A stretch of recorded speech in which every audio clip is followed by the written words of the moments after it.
Okay, to put this in perspective, oftentimes God's people, God's children, go through some of the hardest battles in their life because of who they are as God's child.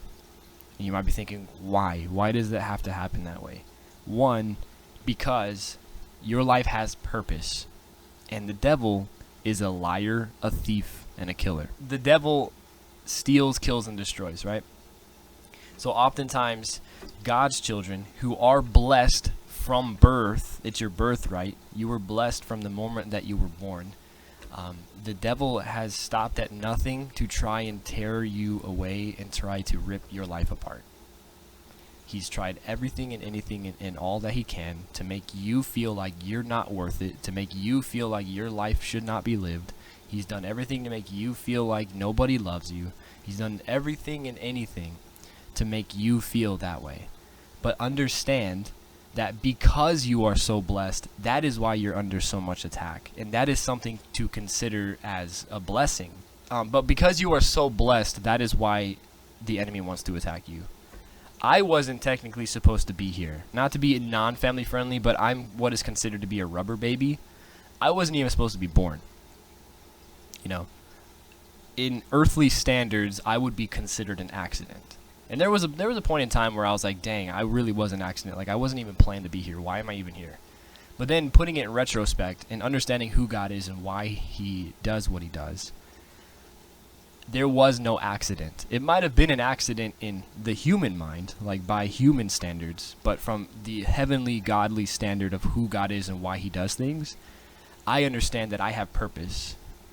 Like, I understand that I have a reason why I'm here, which is why I'm here. There is no coincidence when it comes to God. God does not perform accidents. He doesn't make accidents. He doesn't make coincidences. He is very precise and meticulous, and he's very coordinated, and he's very orchestrated. He's very organized. He's very perfected in every single thing that he chooses to do in life. You are very much going through kind of similar things that I went through, maybe on a worse spectrum or a worse scale. You are going through those thoughts of feeling like you're not supposed to be here, but you are. That is why you're here. If you weren't supposed to be here, if God didn't want you here, if God didn't think that you had any reason or purpose to be here, that is why you are here. He wouldn't have any. God doesn't need us. Like, let's first and foremost get that out. God doesn't need any of us because he's God. But he loves and wants us so much that we are here. To put that even in more retrospect, the whole entire creator of the entirety of the universe decided that, you know what, he needs to be here. You know what, Casey, he needs to be here. They need to be here too. Because they have a purpose and they have a reason. They have so much that is to be fulfilled in their life. And they have so much to learn and so much purpose in the kingdom that God is establishing and has established. That is why we're here. If there was no need for us, or there is no need, but if God really truly didn't want us to be here, we would have never been here in the first place. And the fact that we wake up every single day, that was weird. The fact that we wake up every single day is a key sign. And I know it's cliche, you probably heard it 1,000 million times, but it's so true. That if you wake up, God's not done. And you might be going through hell itself right now. You might be standing at the gates of hell trying to get out. And you might be going through a season of life where it just feels like everything is falling apart. It truly is all about perspective. When it comes to living a life with Christ, when it comes to living a life with God, it is truly about perspective. It's about understanding that each and every season has a purpose. Each and everything that happens has a reason. Sometimes we don't understand those reasons. Sometimes we'll never understand those reasons. But that's why we trust in God. It says in scriptures to lean not on your own understandings, but trust fully in God. And sometimes we have to let go of the understanding of why certain things happen. But also come to realize that they happen for a reason. It's for a purpose. I'm here for a reason. God has blessed me with the breath in my lungs. And that's a blessing. Like, that is something to cherish. And although it's hard, the devil tempts us every single day with insecurities. He tempts us with things to make us feel like we're unworthy.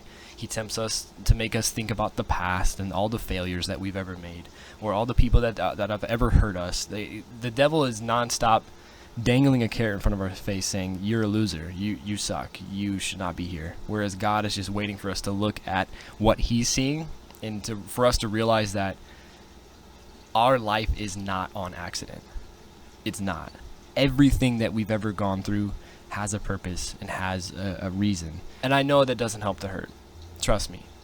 I know I could probably sit here all day and preach the word and preach the gospel, and that's not going to help a single solitary second of what your heart is feeling right now. But this is a key moment.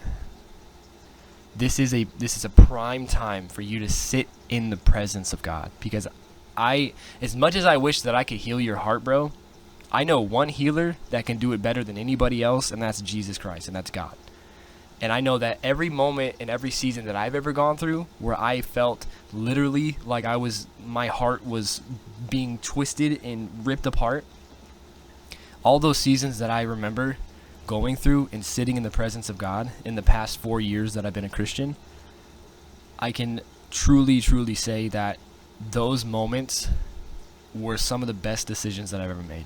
To sit in God's presence, to turn off all the distractions, turn off the social media for a little bit, turn off the YouTube, the TikTok, turn off the Instagram, get off social media for a bit, turn off the TV, put on some worship music, sit down, kneel down, get on your knees and surrender.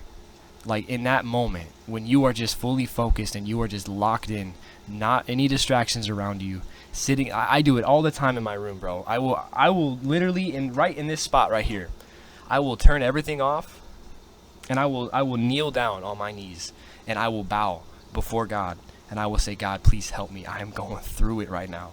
I cannot stand this pain right now. And I will cry, and I will pray, and I will plead, and I will sometimes yell because I'm angry, or I'll sometimes just be completely sick of life. But I know that in that moment, when I'm sitting there on that floor in surrender, that my heart is being healed. So truly, truly, if there's anything that I could ever encourage you to do, is to sit in the presence, sit in his presence.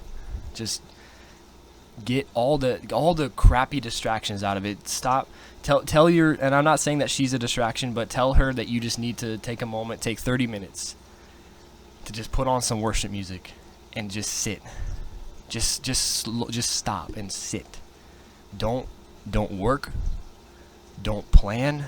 Don't think. Pray and sit and be still and pray to God and tell him every single solitary thing that you are going through. Tell him the pain that you're going through. Tell him who hurt you. Tell him how you're feeling. Tell him every single solitary little thing that you're possibly ever thinking and going through right now, and just sit in that presence. Some of us really have to just slow down and just really just stop, because I know me especially, I'm always on go. Like, I'm like, all right, I gotta do this done. I got so much videos to edit. I gotta do this for church. I gotta go to the gym. Then I gotta come back and do this. And I gotta eat food. Then I gotta go here. And then it's like, bro, just relax. Like, slow down, Casey. Just relax. Take a moment to freaking breathe, dude.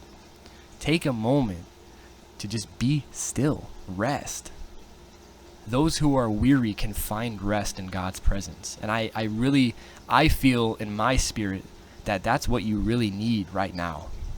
Like, as soon as you possibly can. Like, just turn off all the distractions, bro, and put on your favorite worship song. Put on a few, 3 or 4, and just sit there, bro. Just really get closer to God. Because that's what it's all about. It's not just about going to church and hanging out with your friends and hearing the pastor preach. It's not about just opening up the Bible, although those all are good, very good things. It's about the relationship. It's about talking and praying and seeking, because seek and you will find, knock on the door and it will be answered, ask and you will receive, and believe. It says, I think it's either Matthew or Mark. I can never remember what book it is in, but it's one of those two. It's one of the M's.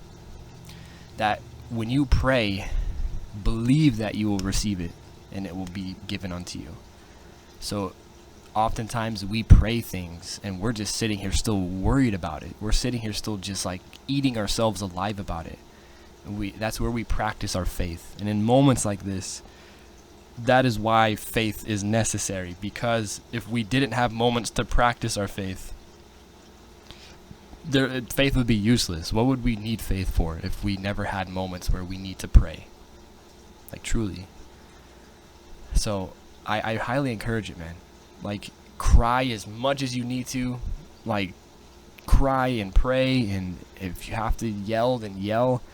Obviously, don't hurt yourself. Don't punch anything. You know, don't do something that will like hurt your body. You know, obviously, have that bit of self-control. But truly, bro, like, I don't think enough of us, and I include myself in this, I don't think we sit in God's presence enough and just truly let him talk to us. Like, let our spirit just listen.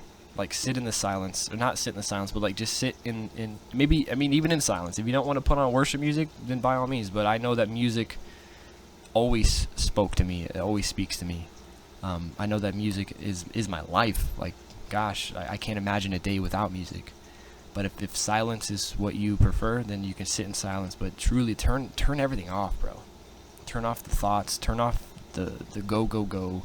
Turn off the distractions. Take a moment for you and God alone. You and God alone, man. And take as long as you need. Even if it's just 10 minutes, 5 minutes, 30 seconds. However long that you feel is necessary. Obviously, I'm not just trying to shove it down your throat. I'm not trying to just force you to do it. But I know that I'm talking from personal experience, going through exactly what you've gone through, bro. I remember so many nights literally sitting in this room, whether it was on my bed, whether it was right here in this chair, whether it was kneeled down on the floor, just crying my eyes out, just praying for God to hear me, for God to help me. And in those moments when I was bawling my eyes out, after, I don't know, 10, 15, 20 minutes, however long it would be, I would come out of that prayer, come out of that little session with God, feeling much more relieved and feeling much lighter. It doesn't take the pain fully away. I'm not saying this is like going to just make you, invincible. Of course, we're still human. We still have emotions. But you come to learn that even though you lost that, life goes on and you will be okay.